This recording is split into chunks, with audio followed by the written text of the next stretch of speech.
What's going on, everybody? Welcome back to the Pack a Day podcast. I'm your host, Andy Herman. You can follow me on Twitter at Andy Herman NFL. Really appreciate you being here today. Today, I'm going to be going over the 2019 draft, specifically the Packers picks in that draft, and we'll get there in just a moment. We did have one piece of news and notes, I guess, from Friday, and that is that the Packers coaching staff will not be attending the NFL Scouting Combine, which is interesting, although this is becoming a little bit more in vogue with certain coaching staffs not attending the combine and rather allowing the GM and the scouts, etc., to go on the behalf of the franchise, right? And so I feel a couple ways about this. On the plus side for Green Bay and for the teams that are doing this, I do feel like for the coaches, there's a decent amount of fluff time that's involved in this.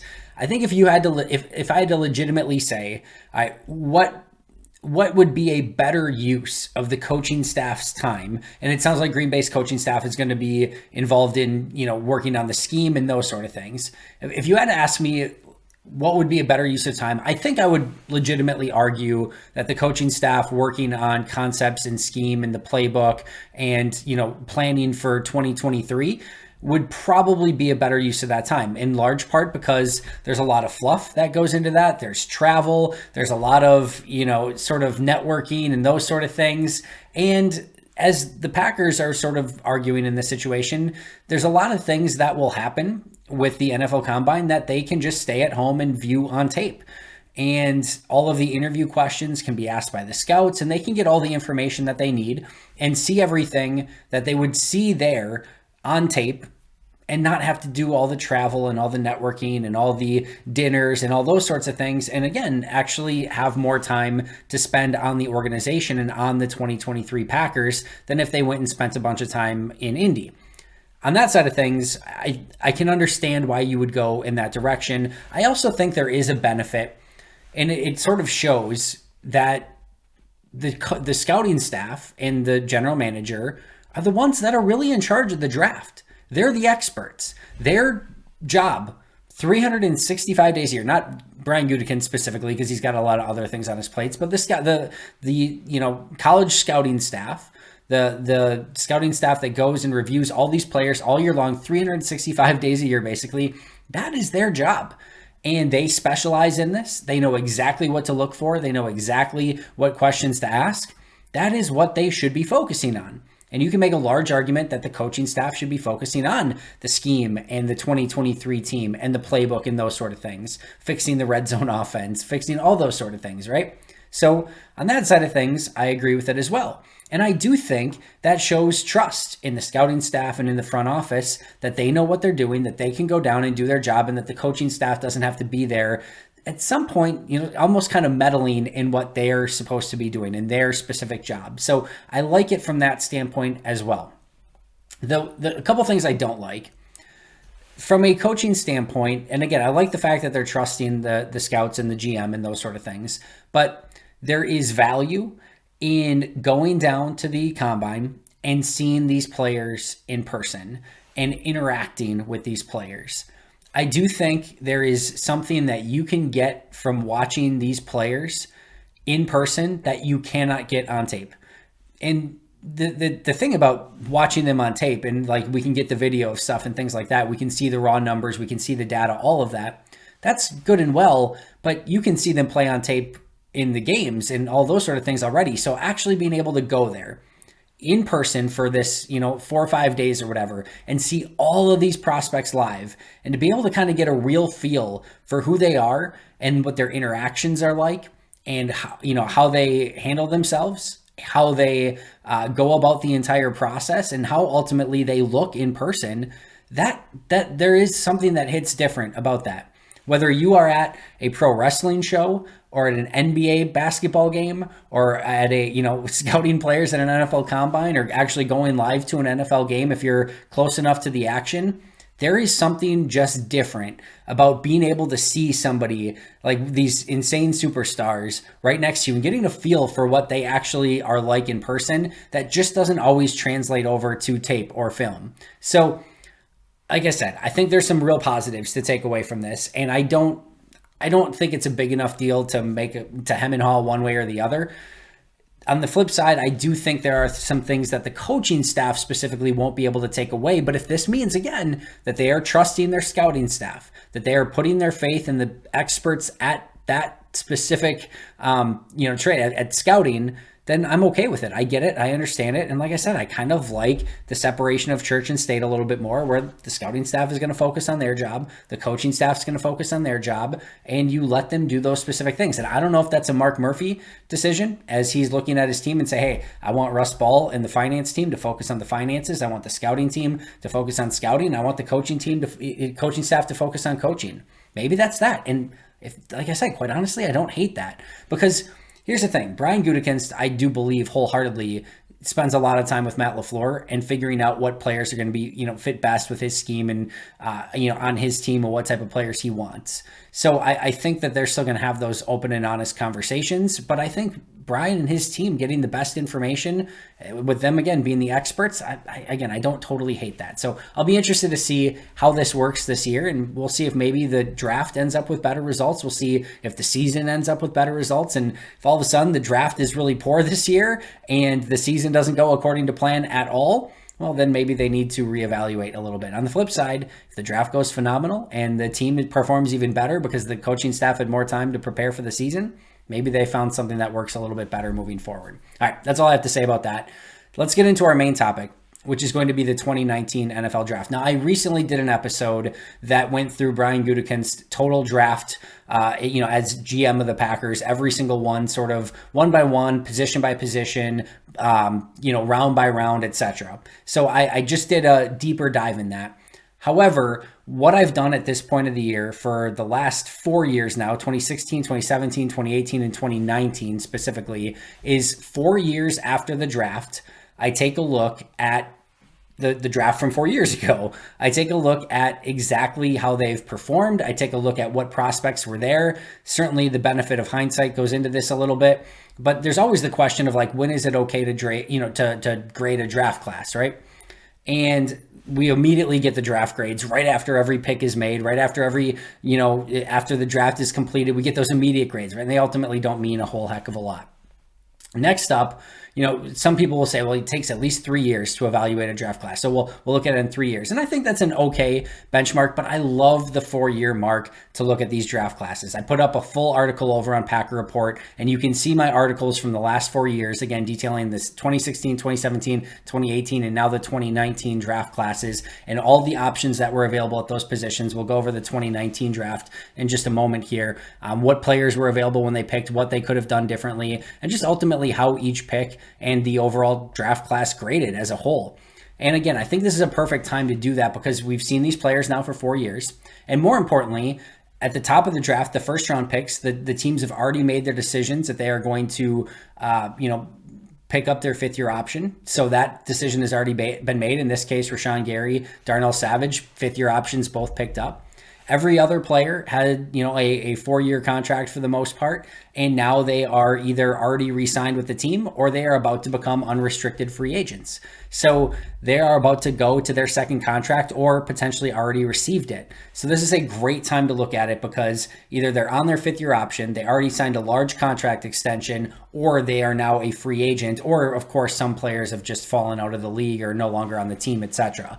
This is a great time to look at it because those decisions now for a lot of the players are going to have to be made if they stay with the team or if they end up elsewhere as unrestricted free agents. So we will go through this in pretty great detail. I love doing this every 4 years, looking 4 years back and looking at the entire draft class. So the last thing I'll say before we jump in, because all of this has, like I said, some benefit of hindsight.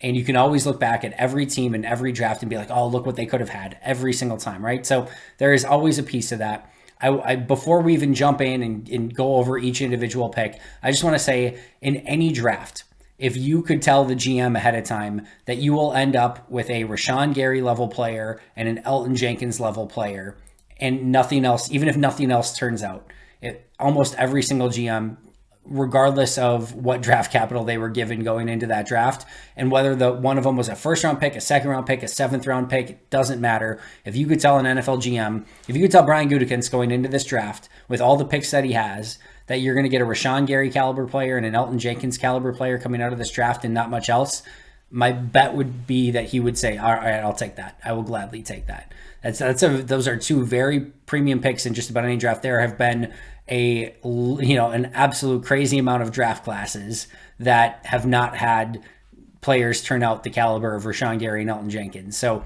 you end up with those two caliber players, and you're going to be in pretty good overall graces when it comes to a grade for your individual draft. All right, let's get into it right away, though. So we've got the Packers' first pick in the draft was Rashan Gary, who was taken at pick 12. The next 5 picks that were taken at 13, 14, 15, 16, 17, etc. Christian Wilkins, the defensive lineman, Chris Lindstrom, the offensive lineman, quarterback Dwayne Haskins, edge rusher Brian Burns, and defensive lineman Dexter Lawrence. So an interesting group of players there, to say the least. The next 5 edge rushers that were taken were Brian Burns at pick 16, Montez Sweat at pick 26, Ben Benogu at pick 49, Zach Allen at pick 65, and Chase Winovich at pick 77. There was no real good trade options there at pick 12, either moving up or moving down, so wasn't really anything to go over there. Now, the one thing that's sort of interesting here is there were some very talented defensive players that were on the board when Rashan Gary was taken. You've got Brian Burns that was on the board, and a lot of people wanted Brian Burns. And the argument between who's been better between Brian Burns and Rashan Gary is a very interesting one. I think Burns, over the 4 years so far, has had a better career up until this point. I think torn ACL not included. I think if you would look at just last year, who you would rather have on your team, I think the answer would have been Rashan Gary. I think he was trending to be the actual better player at year 4, in this past couple seasons. I think Rashan might have been the better player, but if you just had to look at who's had the better career so far, I think that argument probably goes to Brian Burns. And then, so Brian Burns was on the board, Montez Sweat was on the board, Jeffrey Simmons, the defensive lineman for the Titans, was on the board, and then Dexter Lawrence, who just is coming off a insane year for the Giants, was on the board.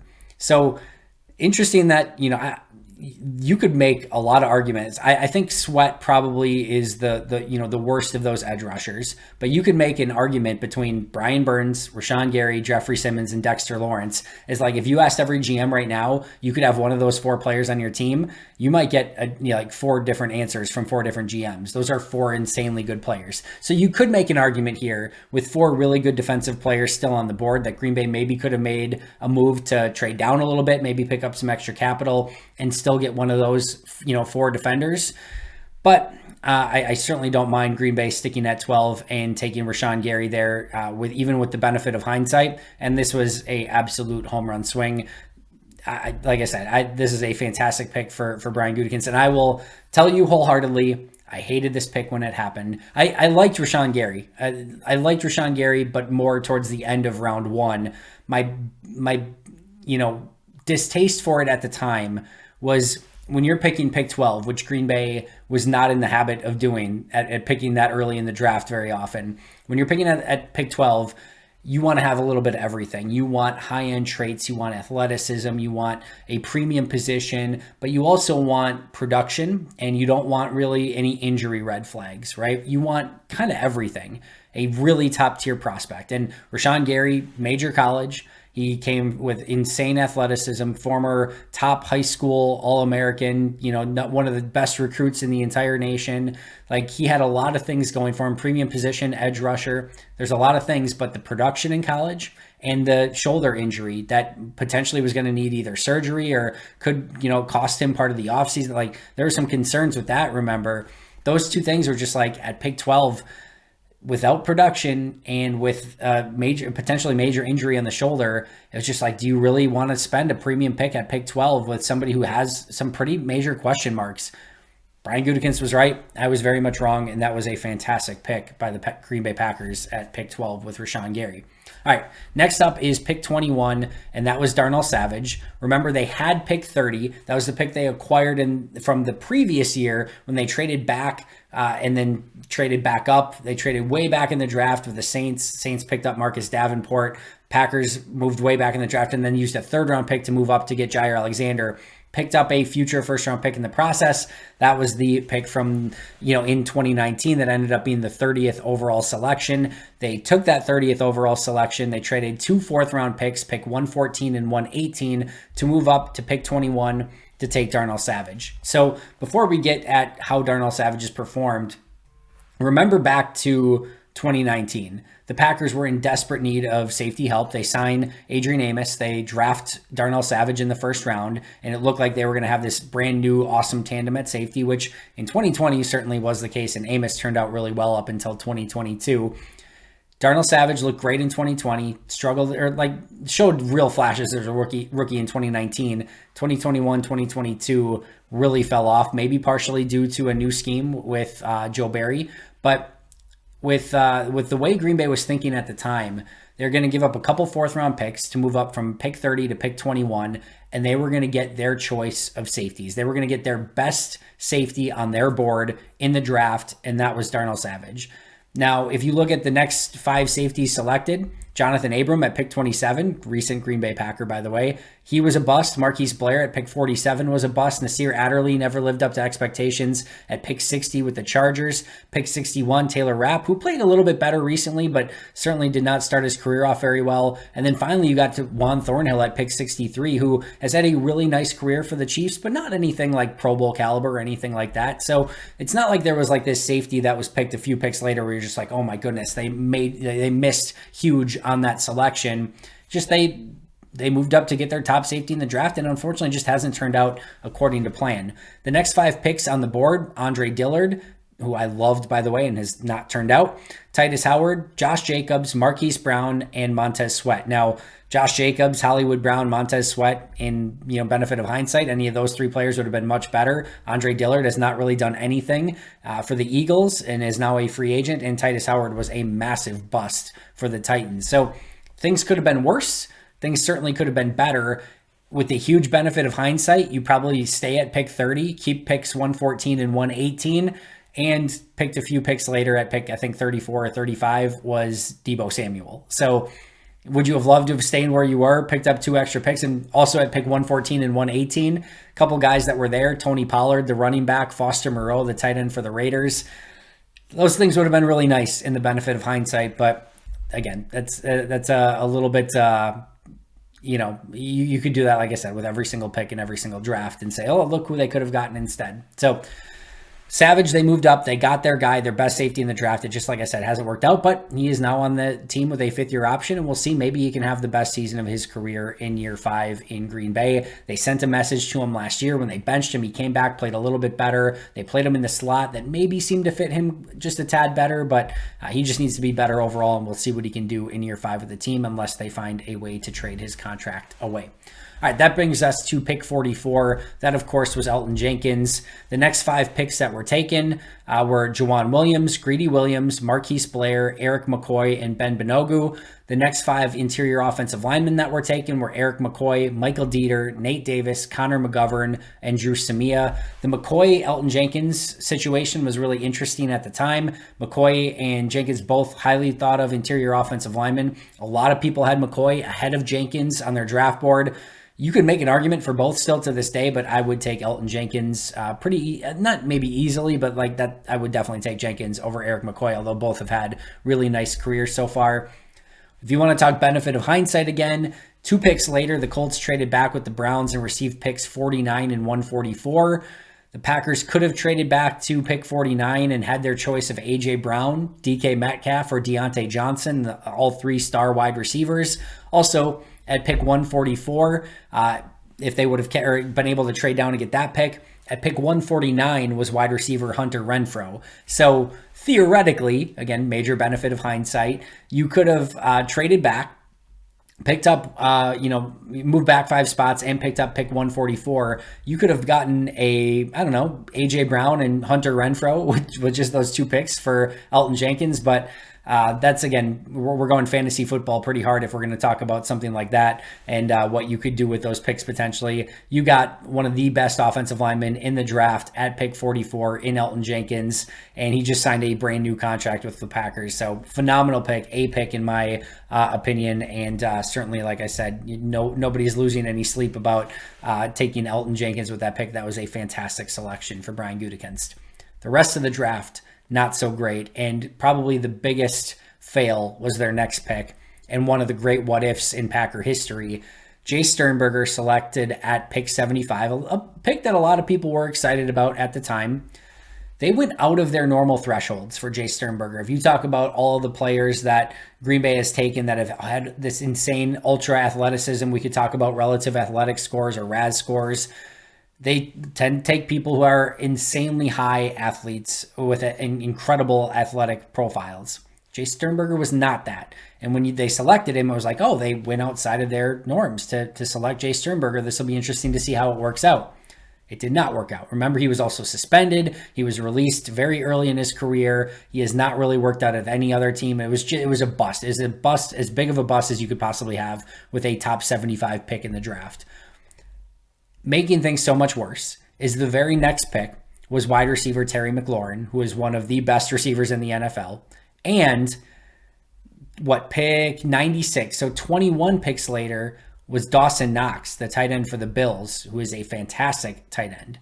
So even if they would have, taken maybe the next best player on the board, could have been maybe Terry McLaurin. But even if they were set on taking a tight end, Dawson Knox would have been a huge pick for them at pick 75 and potentially could have changed the trajectory of the Packers offense with either of those picks, either McLaurin or Dawson Knox.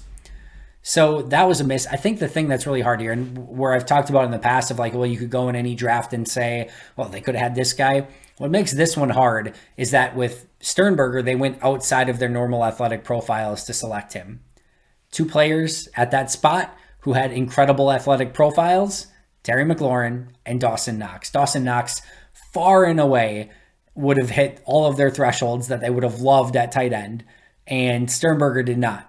Some reason they took Sternberger. They passed on Dawson Knox, a major miss. And again, Terry McLaurin picked one pick later as well. So definitely some hindsight there, but I think the one that's, I guess the thing that's a little bit more interesting there is that they went again outside of their normal athletic thresholds to take Sternberger. And instead, if they just would have kept with their thresholds, McLaurin and Knox probably both would have been super high on their list. That was pick 75. The rest of the way we'll go a little bit more, kind of lightning round here. The rest of the picks were pick 150 and later. You had 4 picks, pick 150, pick 185, pick 194, and pick 226. The truth is, with all 4 of those, if you could have gotten one guy that maybe would have stayed on for a second contract and been a pretty decent player, that's what you would have been shooting for here. Unfortunately, they didn't get that.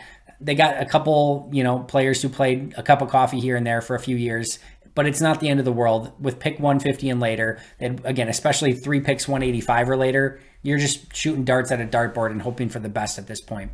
Pick 150 was defensive lineman Kingsley Keke, who was mysteriously released at the end of the 2021 season, I think it was, and no real reason given. He got picked up by a couple other teams, didn't really do anything with it. And yeah, so it's been just an interesting sort of career for Kingsley Keke. But he had like 6 sacks for Green Bay in a couple seasons, was a rotational defensive lineman. They got some ROI out of that pick. The next 5 picks were outside linebacker Andrew Van Ginkel, running back Kadre Allison, offensive lineman Ross Pierschbacher, running back Jordan Scarlett, and linebacker Mac Wilson. And the next 5 defensive linemen taken were Byron Cowart, Dalen Mack, Charles Omenihu, Armand Watts, and Isaiah Buggs. In hindsight, you just take like a Charles Omenihu or something like that, but there's not much there that Green Bay's going to lose a ton of sleep over. So Kingsley Keke, they got a couple decent seasons out of. They released them. Nothing turned out with them. No major harm, no major foul there. Pick 185 is an interesting one. Kadar Hallman. The next 5 picks, Ty Johnson, future Packer, or former Packer now, I guess, wide receiver Juwan Winfrey, linebacker David Long Jr., offensive lineman Drew Forbes, and defensive lineman Armand Watts. The next 5 corners taken were Xavier Crawford, Blashawn Austin, Tim Harris, Rashad Fenton, and Duke Shelley. This one is an interesting case study because pick 185, you take a flyer in a corner, you have him for a couple years, he plays a little bit of special teams, doesn't really do anything, you realize he's not a fit for your team, you ship him to Houston, you get a 7th round pick in return, you use that 7th round pick on Tariq Carpenter and now have a really nice special teams player and maybe a future safety, maybe you can do something at safety. So this is good practice. I mean, overall, decent practice by Green Bay, right? So, yeah, you missed on a guy. Guess what? Pick 185 and later, that's going to happen a lot. You're going to miss more often than you hit at that position in the draft. But you got to look at him for a couple years. You liked his athletic profile. You take a shot. You don't get anything. But you don't end it there. You move on, you trade him for a 7th round pick. And like I said, you get some ROI by now having Tariq Carpenter on the roster. So was the pick great? No, but they found a way to make something out of it. So I give kind of credit to the Packers front office for that. Pick 194 was Dexter Williams, the running back. Listen, he was a good athlete, played at Notre Dame and fit the system perfectly. Was a one cut and go running back, perfect for Green Bay's zone blocking scheme and what they want to do in their run game. It made sense. It just, again, pick 194. These guys are normally not going to turn out. The next 5 picks were corner Xavier Crawford, corner Blashawn Austin, quarterback Trace McSorley, corner Tim Harris, and defensive end Jerry Green. The next 5 running backs taken were Travis Homer, Rodney Anderson, Darwin Thompson, Mike Weber, and Kareth White. And then finally, pick 226, Ty Summers. They got a few years of special teams usage out of him. And they the next 5 picks on the board were corner Jimmy Moreland, tight end Tommy Sweeney, defensive end PJ Johnson, defensive end Quentin Bell, and tight end Alize Mack. And then there was only 2 linebackers selected after that, Caden Ellis and Dakota Allen. So again, nothing you're going to lose any sleep over there. So they got a linebacker late in the 7th round that provided a few years of special team snaps and a few spot, I don't know if he started, but I know he played in a few games subbing in at inside linebacker. So nothing, again, major that you missed on there. Overall, they have 3 players of the 8 selections left on their roster. Not Jay Sternberger, Darnell Savage, Rashan Gary and Elgton Jenkins. Rashan Gary and Elgton Jenkins, 2 core pieces to this Green Bay Packers team. Unfortunately, both of them have had torn ACLs, which is a huge bummer, but both of them have been nothing short of phenomenal when they've been healthy. And then Darnell Savage, which I think in hindsight, they probably wish was not on their roster right now. And I think they probably wish they did not give him the 5th-year option, but he is still on the roster and they do potentially still have something to show for him. So that's what's left. Like I said, if you have 2 guys the caliber of Elgton Jenkins and Rashan Gary still on your roster from a 2019 draft 4 years later, most teams would take that going into any draft, regardless of draft capital. That's going to do it for me today. Hope you enjoyed this 2019 draft breakdown edition of the Pack a Day podcast. That's going to do it for me. I will see you guys right here tomorrow. But until next time, and as always, go Pack Go.